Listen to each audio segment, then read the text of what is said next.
You are not Kevin Costner. I was last night.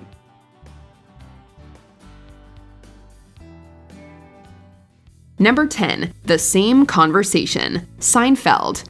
For a show about nothing, Seinfeld sure likes its callbacks. While its finale may be considered a letdown by some, there's no denying that so many of its references to moments throughout the show are a lot of fun. I published my recipes.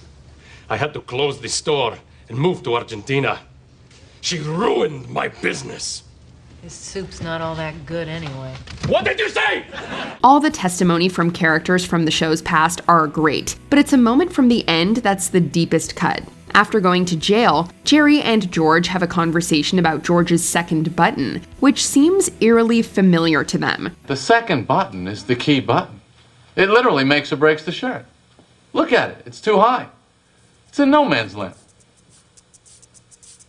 Haven't we had this conversation before? That's because they have the same discussion in the very first episode in the very first lines, bringing everything full circle. See, now to me that button's in the worst possible spot. The second button literally makes or breaks the shirt. Look at it. It's too high. It's in no man's land. You look like you live with your mother. Number 9, Handprint, Supernatural. When you're on the air as long as Supernatural was, you're bound to have a ton of in-jokes and self-referential moments. But one of the cleverest occurs during one of the most heartbreaking moments in the show. You know, ever since we met, ever since I pulled you out of hell,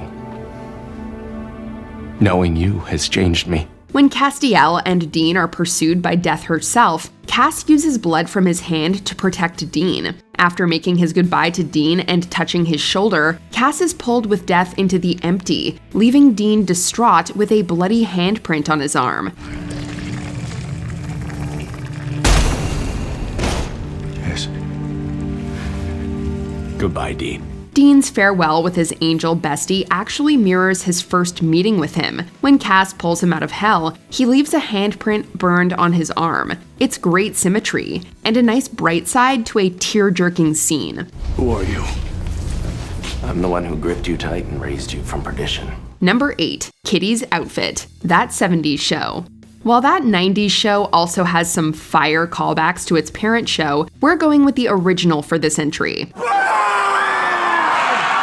The finale of That 70s Show takes many looks back at the series, mostly through the form of flashbacks. But one of the callbacks that is easiest to overlook happens to be a character's wardrobe. During the New Year's Eve party, Kitty Foreman wears the same red blouse and floral skirt she wears during the party in the pilot episode. Okay, take 2. There's plenty coming. Is everybody good? I know. Vienna sausages are so versatile. And even with a new hairdo, Kitty still pulls it off well years later. It's like I've been gone for so long, I almost forgot that you're a hot mom. Oh.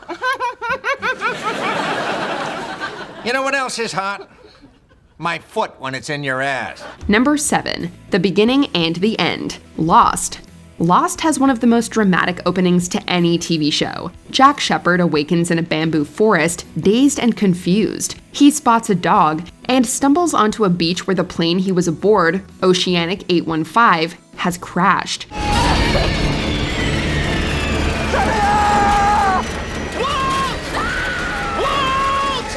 away from the gas! Stay there!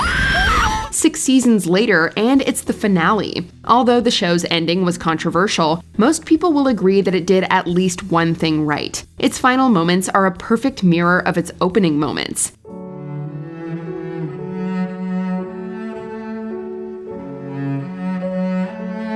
Jack is now dying, stumbling through the same bamboo forest. The same dog, Vincent, comes up to him, and as he passes away, he spots his friends flying away on a plane.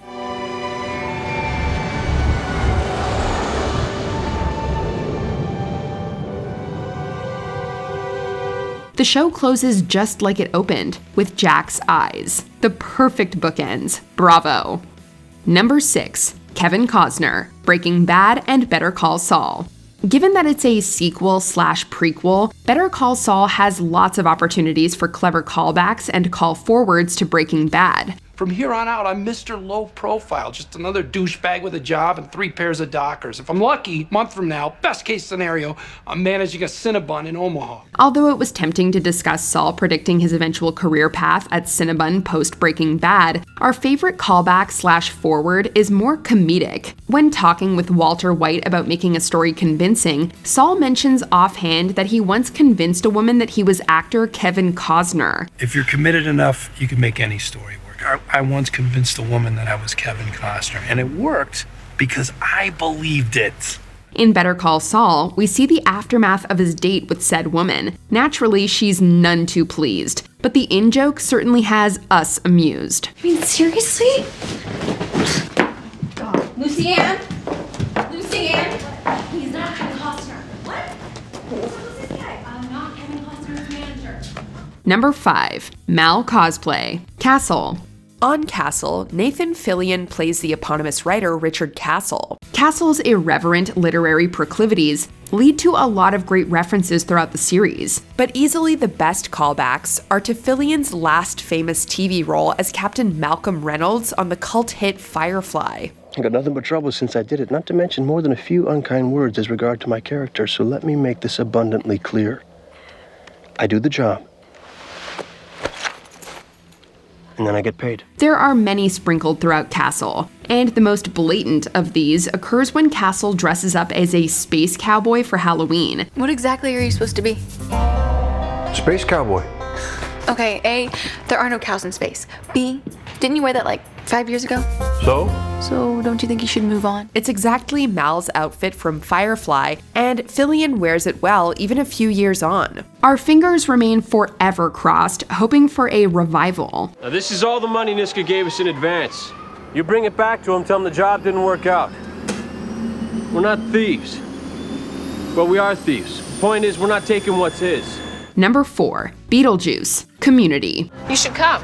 Maybe your study buds will go. What's the blonde's name? Bitter Butter Beetlejuice? Community loves pop culture references like most people love breathing, so there are a lot to choose from. But for our money, the cleverest has to do with the supernatural comedy film Beetlejuice. This Gwynnifer must be real special. Don't you usually wear the stripy turquoise Beetlejuice numbers? As anyone who's seen it can tell you, the titular ghost played by Michael Keaton is summoned whenever you say his name 3 times.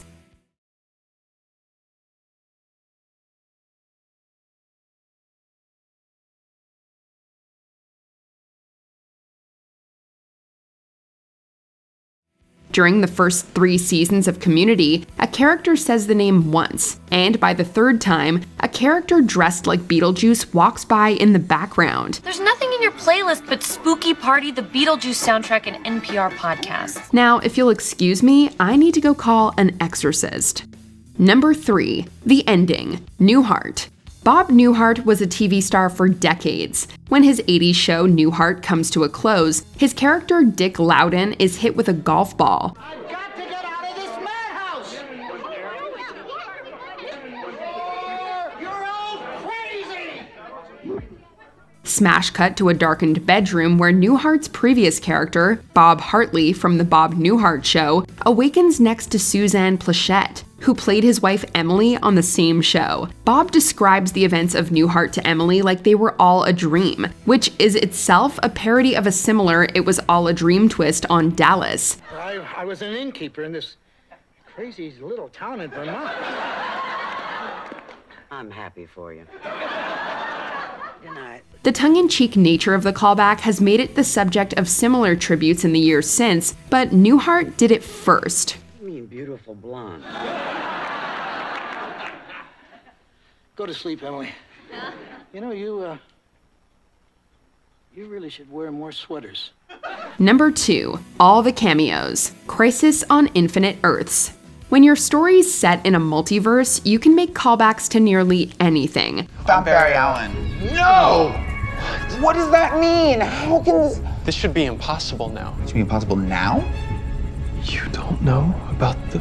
And in this epic crossover event for the DC Comics set Arrowverse, they make callbacks to nearly everything. There are cameos from contemporary series too, but the sheer volume of deep pulls here is incredible. The cameos are from Smallville, the 1989 Batman movie, Superman Returns, Super Friends, and Burt 1960s Robin Ward even shows up. But the time for preparation is past. The crisis is now upon us all. Holy crimson skies of death! The list goes on and on. Some are quick, while others are integral to the crossover's plot. But they're always creative, and are sure to tug on any DC fans' heartstrings, or at least make you go, I know that reference. I don't believe we've met. Lucifer, Morningstar. Lucifer Morningstar, as in... The devil, yes, exactly. So tell me, what is it you desire? Before we unveil our top pick, here are a few honorable mentions. Jumping the Shark, Arrested Development.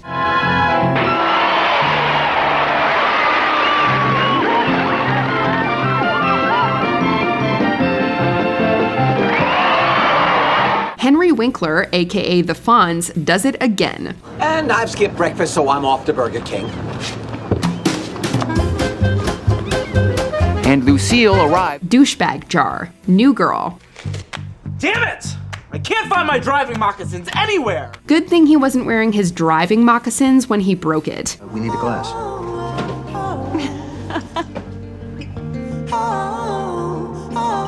Tom Hanks, Veep. What if Tom Hanks dies? What a dark thought. I'm not to do wishing that. I'm saying anything could happen. Tom Hanks could die. Just as the prophecy foretold. I've just been told that four-time Academy Award-winning actor Tom Hanks has died at the age of 88. I Don't Want to Wait, Dawson's Creek. I don't want to wait for our lives to be over. I want to know right now, who will it be? They really said the lyrics to the theme song in the show. I don't want to wait for my life to be over. I want to know right now, what will it be? Alpha Centauri, Doctor Who. Hilarious alien called Alpha Centauri, who looked like a giant eye. A character last seen in 1974, and a cameo 43 years in the making. This is Alpha Centauri. Welcome to the universe. Number 1, A Schrute Wedding, The Office. Weddings are a joyous time in sitcoms. I got them a toaster. They called off the wedding and gave the toaster back to me. I tried to return the toaster to the store, and they said they no longer sold that kind of toaster. So now my house has got 2 toasters. And while Phyllis's wedding to Bob Vance of Vance Refrigeration fame paid off a fun reference to Stanley, weddings, and toasters, it also set the stage for a fantastic callback in the show's finale. So what's in the box? A toaster. You? Toaster? Unbelievable. At Phyllis's wedding, Dwight Schrute explains that his family has peculiar wedding customs that involve the bride and groom standing in their own graves. The Schrutes have their own traditions. We usually marry standing in our own graves. It makes the funerals very romantic. In the finale, we see Dwight get married to Angela, and true enough, they're both standing in shallow graves. It's surprisingly sweet, in a Dwight kind of way. As is traditional to the Schrutes, the lovers are standing in their own graves as a reminder that this is the only escape from what they are about to do. Do you agree with our picks? Check out this other recent clip from Ms. Mojo and be sure to subscribe and ring the bell to be notified about our latest videos.